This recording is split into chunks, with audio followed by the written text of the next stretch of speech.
इस वक्त की बड़ी खबर बैटल ऑफ बंगाल से आ रही है। बंगाल के कूच बिहार में बीजेपी दफ्तर पर हमला हुआ है। कूच बिहार जिले में बीजेपी के 2 दफ्तरों में तोड़फोड़ की खबर आ रही है। बीजेपी नेता के घर पर भी पथराव की खबर है। आपको बता दें, टीएमसी पर आरोप लगे हैं कि उन्होंने कूच बिहार में बीजेपी नेता और दफ्तर पर हमला किया है, तोड़फोड़ मचाई है। एक बार फिर से टीएमसी और बीजेपी के कार्यकर्ताओं के बीच में यह तनाव, ये संघर्ष की खबर आ रही है। बस जगह बदल जाती है, लेकिन कमोबेश स्थिति यही रहती है। कूच बिहार में बीजेपी के पार्टी ऑफिस पर और बीजेपी नेता के घर पर टीएमसी कार्यकर्ताओं ने तोड़फोड़ की। आरोप टीएमसी कार्यकर्ताओं पर बीजेपी लगा रही है।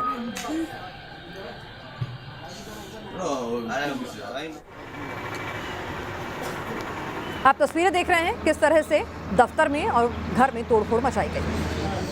लेकिन इस सब के बीच बंगाल में तो हिंसा का दौर है, लेकिन टीएमसी और ममता बनर्जी की मुश्किलें कम होने का नाम नहीं ले रही। 2 महीने में ममता के 3 मंत्रियों ने कैबिनेट से इस्तीफा दे दिया है। आज टीएमसी को एक और बड़ा झटका लगा।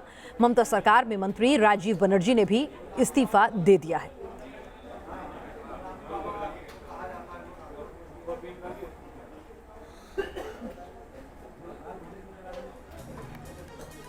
तो ममता से एक एक कर उनके जो सिपहसालार हैं, उनके जो करीबी हैं या उनकी पार्टी के जो मजबूत नेता हैं, जिन्हें वो अपनी कैबिनेट में जगह दी, वो भी उनका साथ छोड़कर जा रहे हैं।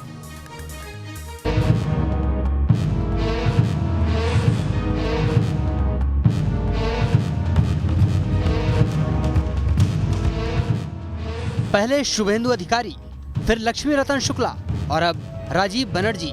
बीते 2 महीने में ममता बनर्जी के तीसरे मंत्री ने कैबिनेट को बाय बाय बोल दिया। जैसे जैसे पश्चिम बंगाल में विधानसभा चुनाव नजदीक आ रहे हैं, तृणमूल कांग्रेस में इस्तीफा देने की भी रफ्तार बढ़ती जा रही है। इस्तीफों की कड़ी में ताजा नाम राजीव बनर्जी का है। राजीव ममता सरकार में वन मंत्री के ओहदे पर थे। शुभेंदु अधिकारी और लक्ष्मी रतन शुक्ला के बाद राजीव बनर्जी तीसरे मंत्री हैं, जिन्होंने कैबिनेट से इस्तीफा दिया है। सियासी गलियारों में चर्चा है कि राजीव बनर्जी जल्द ही बीजेपी का दामन थाम सकते हैं। बनर्जी ने मुख्यमंत्री को लिखे पत्र में कहा, मुझे ये बताते हुए खेद है कि आज 22 जनवरी 2021 को कैबिनेट मंत्री के पद से अपने कार्यकाल से इस्तीफा दे रहा हूँ। आपको बता दें कि 2019 के लोकसभा चुनाव से लेकर अब तक 16 विधायक तृणमूल कांग्रेस का दामन छोड़ चुके हैं। ममता सरकार में ताकतवर मंत्री रहे शुभेंदु अधिकारी तो बाकायदा बीजेपी में शामिल होकर ममता सरकार को उखाड़ फेंकने का दम भर रहे हैं।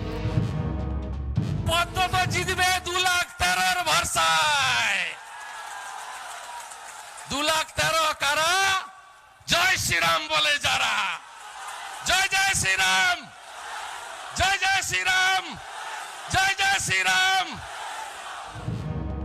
बीजेपी बंगाल का किला जीतने के लिए जीतोड़ कोशिश कर रही है। बंगाल के शहरों से लेकर गांवों तक में बीजेपी की रैलियों की बाढ़ देखी जा रही है। बीते 2 सालों में ममता बनर्जी के करीबी कई बड़े नेता बीजेपी में शामिल हो चुके हैं। इसकी शुरुआत हुई लॉकेट चटर्जी के इस्तीफे से। लॉकेट चटर्जी ने 2015 में टीएमसी छोड़ी और अब हुगली से वो बीजेपी सांसद हैं। साल 2017 में मुकुल रॉय टीएमसी छोड़कर बीजेपी में शामिल हो गए। 2019 में अनुपम हाजरा ने भी बीजेपी का दामन थाम लिया। तो 2019 लोकसभा चुनाव से पहले टीएमसी विधायक अर्जुन सिंह भी बीजेपी में शामिल हो गए। टीएमसी से सांसद रहे सौमित्र खान भी 2019 के चुनाव से पहले बीजेपी के हो गए। हाल ही में टीएमसी नेता और विधायक अरिंदम भट्टाचार्य भी बीजेपी के खेमे में शामिल हो गए।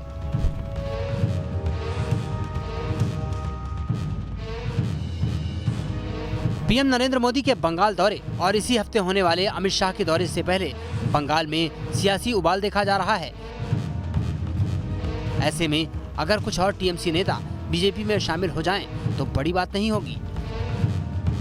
इन नेताओं में सबसे बड़ा नाम सांसद सौगत रॉय का है, जिनके बीजेपी में शामिल होने को लेकर बीजेपी नेता अर्जुन सिंह ने बड़ा बयान दिया था।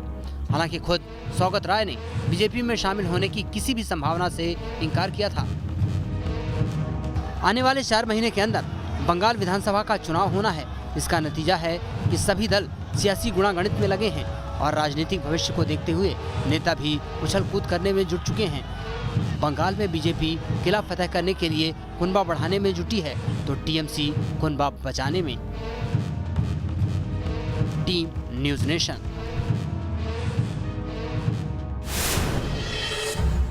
दो महीने में कैसे टीएमसी और सीएम ममता बनर्जी को झटके लगे हैं और क्यों बढ़ गई हैं उनकी मुश्किलें, आपको एक ग्राफिक के जरिए ये भी समझाते हैं।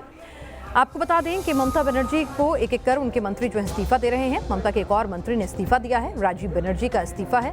अब तक 3 मंत्रियों के इस्तीफे हो चुके हैं, जिसमें ट्रांसपोर्ट मंत्री शुभेंदु अधिकारी का इस्तीफा है, जो एक बड़ा झटका है क्योंकि पार्टी के सिपहसालार माने जाते थे। वो बीजेपी में शामिल हुए शुभेंदु। खेल राज्य मंत्री लक्ष्मी रत्न शुक्ला का भी इस्तीफा है। विधायक अरिंदम भट्टाचार्य ने भी टीएमसी का साथ छोड़ दिया। पीरजादा अब्बास सिद्दीकी ने अपना एक अलग गठबंधन बना लिया। मुस्लिम वोट बैंक पर सिद्दीकी पकड़ बहुत मजबूत मानी जाती है और बताया जा रहा है कि टीएमसी के पारंपरिक वोट बैंक में सिंधमारी होगी पीरजादा अब्बास का ये संगठन।